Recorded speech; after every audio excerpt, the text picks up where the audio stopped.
out here in my local, that beautiful park that I come for a walk and where I practice my speeches, which is literally like the woods. And it's gorgeous, absolutely gorgeous. And mashallah, we've got stunning weather today, clear blue skies.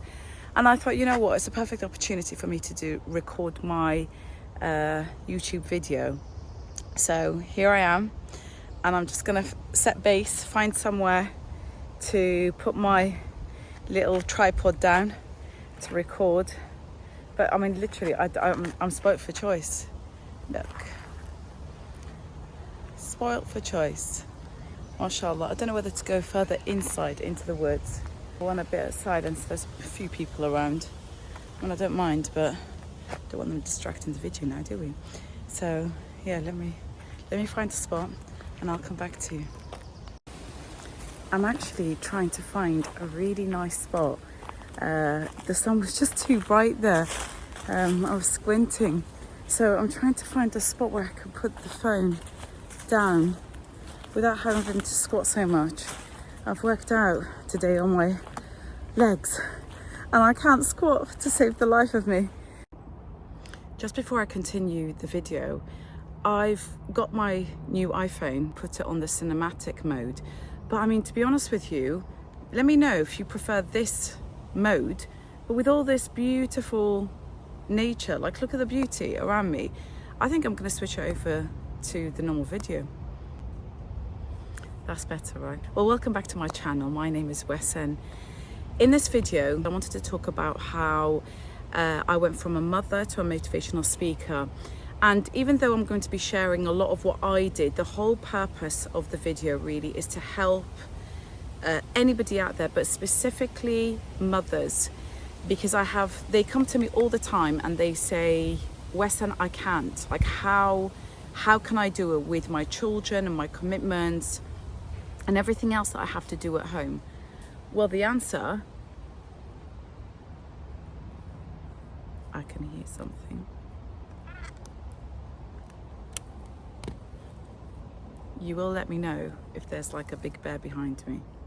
Anyway, and this honestly helped change my life and for me to fulfill basically a dream that I had. So I will be guiding you through exactly what I did. But before that, I want you to first answer this really important question for yourself. What is it that you want out of life? The vast majority of time, and especially for mothers, because they've got so involved with, and rightly so, but they've got so engrossed within their family, their children, their home, their partner, that they have literally forgotten about themselves. There's nothing wrong. Let me just, I always need to ensure that I clarify, and especially in our cultures, that it's obviously very rewarding in Islam, in the eyes of God, that you do things for your family, but it doesn't mean that you exclude yourself from that list as well. And it doesn't mean that you are being selfish when you do work on yourself, or you take time out for yourself, or you give yourself that self-care, or you give yourself rest. There is absolutely nothing wrong with that. You are human. So the first thing is, what is it that you want out of life? Like, is there a specific goal in mind? Do you have a dream that you've kind of forgotten about, you've put on the back burner, that you want to work on again? Is there something that you've not fulfilled yet, you feel like there's more to you that you want to showcase and share?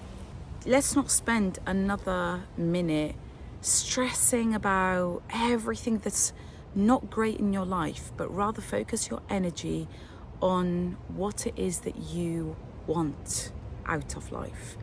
This is what I practiced when I first started out as a very busy mother. I had 4 kids back then, before I fell pregnant with my 5th child. Initially, it was very, very hard for me to employ and to use, but honestly, it's what's helped me propel my business.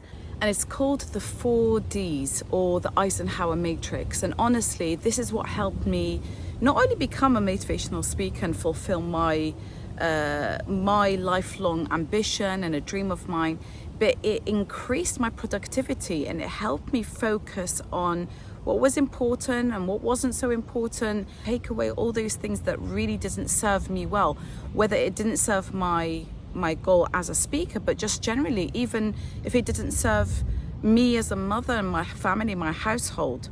So the 4 Ds are as follows. You get a piece of paper and then you fold it until it's into quarters. So you split it into 4 quadrants and then you label each quadrant.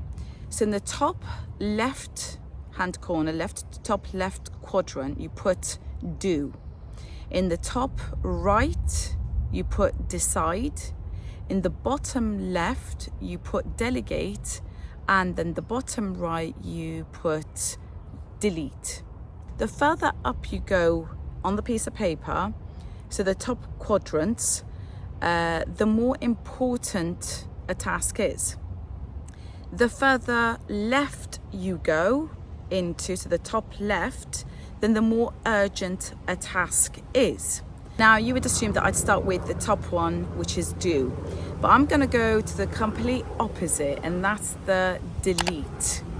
Because honestly speaking, you might think like visually it looks like the last one, delete is the last thing that we'll come to. But I think in this day and age, delete is and should be the top of our to-do list, because we have got so much in our lives, so much noises and distractions and things that just take away our energy, they take away our focus from what is really important, what's really urgent. So I'll start with delete. Like, there is so much in our lives that we can delete. Not only technology, and yes, I'm going to bring up phones because they are both a blessing and a curse. They are a blessing in that you have information at your fingertips, but if not used the right way, obviously they can become a curse and they can become such a waste of our time. Delete apps if you have to. If you're finding yourself that you're on there too much and you're aimlessly scrolling for no purpose. Get rid of your notifications, for example, if that helps you, so that you don't need to be constantly distracted, and then that takes away, even if it's just a minute, that minute could add up to like hours at the end of your day. Get rid of things like even financial burdens. People talk about, I don't have money for X, Y, and Z, or to invest in themselves. But then look at your subscriptions. What's going out every month that you don't necessarily need, or you promise yourself that you will use, but you don't really use? Like, honestly, have these tough questions and have answers for them, and decide, what is this serving me? Or is this just taking away my time, my focus, my money, my energy? Even things like your gym subscription, I mean, if it's serving you well. But if it isn't, do you really need it? Can you work out elsewhere? Can you go for beautiful walks in your local park? Clothes. Some people have so much clothes. If they honestly find it so hard to decide what to wear. Limit your clothes. Some people say, I can't invest in really good quality clothes. Less is more. If your house and your home and your area is cluttered, then so is your mind. So maybe you need to get rid of a lot of things that you have at home. And again, I speak from experience in that, I limit myself not to buy excessively, but also if there are things in my home that I just don't need, that I haven't used perhaps in a year or 2 or 5 or 10, throw it out, get rid, solves a lot of problems. Now, the do. Urgent and important. You need to decide what's urgent for you and what's important for you. Like urgent, obviously, like God forbid, let's just say you're at home and you're working on something and your school calls up about your child and they say you have to come in, they're not feeling very well. Obviously, that's an urgent task. So what do? You have to do that task there and then. That's urgent. Important, let's say, is you want to email or text somebody about an event that's happening for you, a gathering next week, and you want to inform them there's been a change of time. That's important. You know, you don't want people coming at the wrong time, but it's not urgent. So maybe you can schedule it for later on in the day or later on in the week. When I first started doing this Eisenhower matrix, honestly, my list in my to-do list was so long. And then the others, the decide and delegate, they had a few. And then my delete had nothing in it. But let me tell you that after a few days and weeks went by, and certainly after months, and now I've been using it for a couple of years, my to-do list is literally 2 or 3 urgent things I have to get done that day. That's how I spread my work across the weeks and months. And my delete list has become so much bigger. And so has my delegate list, but I'll talk about that in a second. I've moved again. I think it's just nice to get a 360 degree of the area, don't you? Before all this, I was a busy mother, but busy being busy. And I wasn't really getting anywhere in life. And I used to complain, okay, why am I not able to do anything for myself? Why am I just give to my family? It's because I was just busy being busy, but not really productive. Now I have 5 kids, I run my own business, and I do a lot of it predominantly myself. I have moments when things are stressful and they are tiring, but you know, you don't expect life to be plain sailing and smooth all the time. But my life is a lot more chilled, and I'm a lot more focused, and I have a lot more clarity because I'm a lot more intentional about how I'm going to utilize my day and what needs to be done. Now, the key thing about all of this, and as being a mother, is that you have to be flexible. You have to be flexible because life happens and things change, especially when you have children. And in particular, when you have younger children that probably can't do things themselves, or they're not that independent to be able to go and manage off. You could tell them to do it themselves. So, but this really works and it really helps. Because I started this, I wasn't even pregnant with my 5th one. And now, despite having another child and a baby, a newborn, going through all of that again, and a toddler, you know, now he's a toddler, he's fast approaching 21 months, mashallah. It's not easy, I'm not gonna lie, it's not easy whatsoever. But these methods that I employed back then have become so second nature to me now. It helps me decide. So I'm very intentional about, okay, do I really need to do this? Is this important? Is it urgent? Can I leave it for some other time, etc.? And it's helped me with, so decide is important but not urgent. Now we go on to the 3rd quadrant, the bottom left, and this is delegate. Another big one, I know. Right, delegate. I'm going to split this into 2 sections. Delegation at home, and then outsourcing, as in paying somebody else to delegate the task to somebody else. Delegation at home. If you have children, you have a partner, you have people living with you, whoever, your parents, whoever it may be. I know you're going to all come at me with this, but honestly, you need to learn to delegate tasks to other people. And a lot of the time, people will say, they don't listen, they won't do, I can't tell anybody else, nobody does it my way, nobody does it properly. There is an element of control that we mothers can have. And this is what causes a lot of the stress. Don't come at me, okay? This is something that you need to decide with yourself. Is this the way I am? And therefore, that's why you cannot delegate a task to somebody else. Let's say whether it's a cleaning task, washing the dishes, loading dishwasher, unloading, cooking, whatever it may be. It depends on how old your children are, the people at home. Now women come, and again, this isn't research I've done. This is women coming to me all the time, and conversations I've had over the 17 years I've been a mother. Women come and say, and you realize that it's that level of control that they say, but they don't do it like how I do it. They don't do it properly. We women, mothers, we are leaders. And therefore we need to lead by example. And when I say leaders, if you want it to be done properly, if you want it to be done your way, which may not necessarily be the best way, hear me out, but you need to show them how to do it. And it doesn't mean once, you need to get them involved. There's a quote by Benjamin Franklin, he talks about teaching. If you just tell somebody how to do something, they'll forget. If you show them, they may remember. But if you involve them, you need to involve them in order for them to actually learn, in order for them to progress. And not just once, but several times.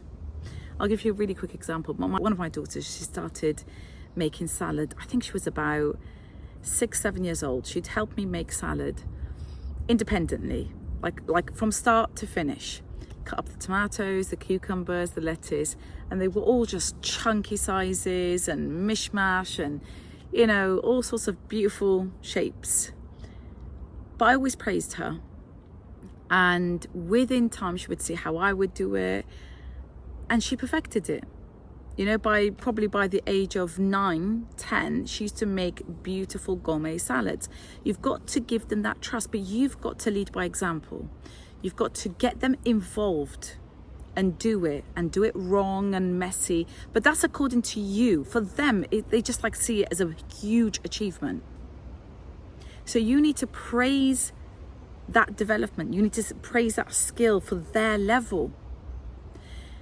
Now, as they age and, you know, you get them to do perhaps other cleaning tasks or whatever it may be.